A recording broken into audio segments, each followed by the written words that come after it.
Hello and welcome back to the 135 lecture series. So I understand that you guys read something in your Hot Topics book about people who saw a fight and nobody helped. And that is going to be the topic today of our lecture. So we're going to talk about the bystander effect. And you may be asking yourself, would I help a stranger if the situation happened?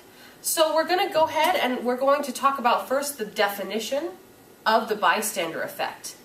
And then we're going to talk about the most famous case of the bystander effect, which actually started all of the research done about the bystander effect. So let's go and move on to our first point here, which is the definition of bystander effect. So before we can define this whole phrase, we need to talk about what bystander means. So a bystander is a person standing nearby. So these are people who are around when some situation occurs. And the bystander effect is this effect where something bad is going on and nobody gets involved to help. So now let's move on to the most famous case. So back in 1964, a young woman named Kitty Genovese lived in New York City. Late one night, she was coming home after work, and she parked her car and she was walking towards her apartment when a man attacked her and he stabbed her 2 times. So by stab, I mean he used a knife and he put it into her body 2 times, and she screamed for help.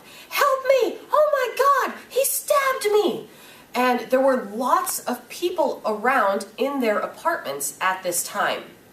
And one person yelled out from his apartment window, "Hey, leave her alone!"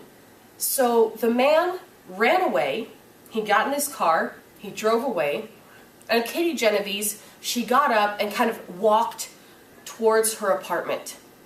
She got to her apartment building when the man came back, and he stabbed her many, many times in the building of her apartment while she screamed for help.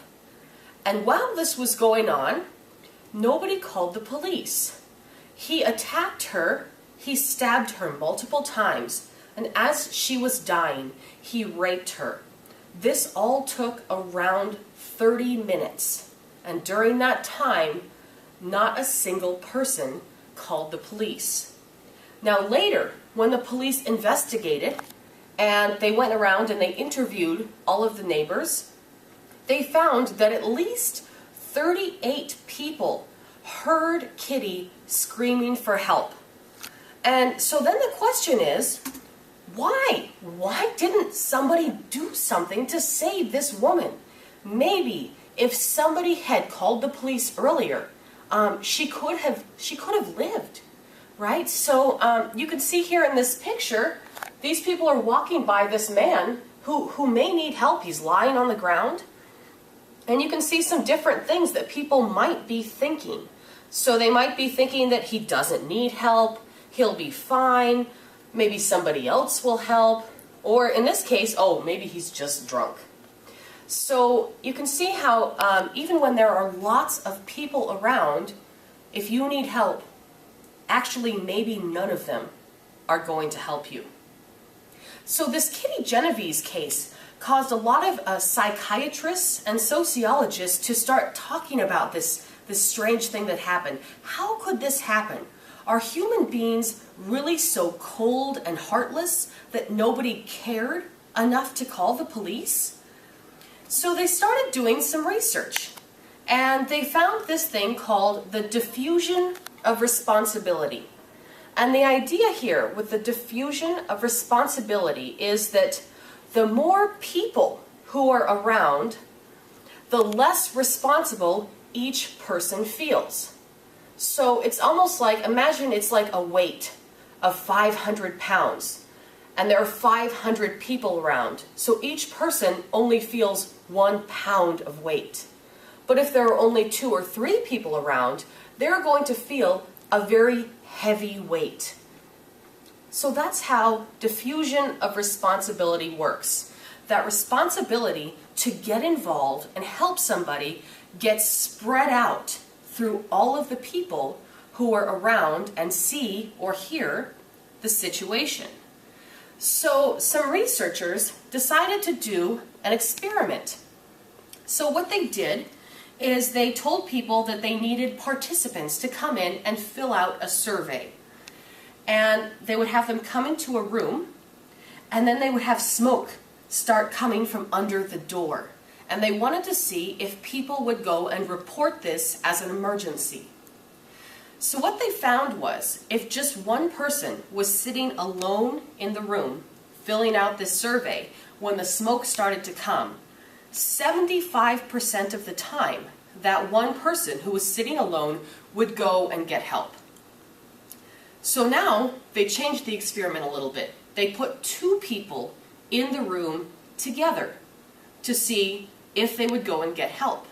So what happened when there were two people in the room filling out the survey? When the smoke started to come, only 38% of the time would one of these people go and get help. So you can see how when we go from one person to two, the possibility of somebody going to get help just got cut in half. So then they did a third experiment where they had one person in the room filling out the survey who didn't know what was going on.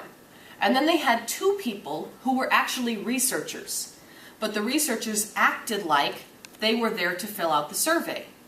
So there are three people sitting in the room filling out the survey when the smoke starts to come into the room. And the two people who are researchers acted like it was not an emergency. So this one person who doesn't know what's going on would look to the other people. And he saw that they were not reacting. They weren't doing anything.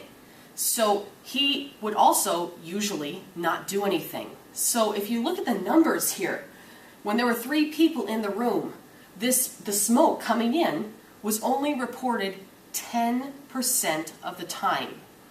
So this experiment really shows that diffusion of responsibility. And what that means for you, if you are ever in a situation where you need help, if you're attacked or you're very sick or very hurt, you are actually more likely to get help if there are only one or two people around. If there are a lot of people around, you are much less likely to get help from any one person because none of them feel very responsible for the situation.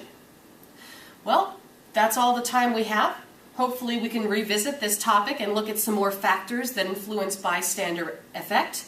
But I hope you guys have a wonderful day, and you remember that if somebody needs help, no matter how many people are around, you should do something. See you next time.